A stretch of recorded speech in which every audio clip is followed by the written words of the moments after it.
بسم اللہ الرحمن الرحیم۔ میرے محترم سامعین، آج جو میں آپ کی خدمت میں شرعی مسئلہ ذکر کروں گا، اس کا عنوان ہے غیر مسلموں کے بچے جنت میں جائیں گے یا جہنم میں۔ میرے محترم سامعین، اس مسئلہ کا جواب خوب توجہ سے سماعت فرما لیجیے۔ غیر مسلم گھر میں جو بچہ پیدا ہوا، جب تک وہ بچہ ہے تو اس سے سوال جواب نہیں ہوگا۔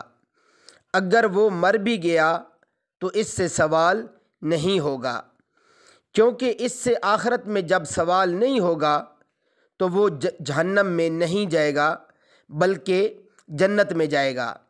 لیکن جب وہ بالغ ہو گیا اور اس میں شعور آ گیا، اس کو اللہ تعالیٰ نے مختلف مذاہب کو پرکھنے کا موقع دے دیا، صحیح کھرے اور کھوٹے میں فرق کرنے کی اللہ تعالیٰ نے اس کو صلاحیت دے دی، پھر اس سے بہرحال آخرت میں سوال ہوگا، پھر اس کے لیے جنت جہنم کا فیصلہ ہوگا۔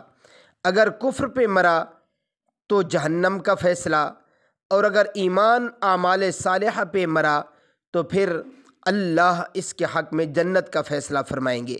وآخر دعوانا ان الحمد للہ رب العالمین۔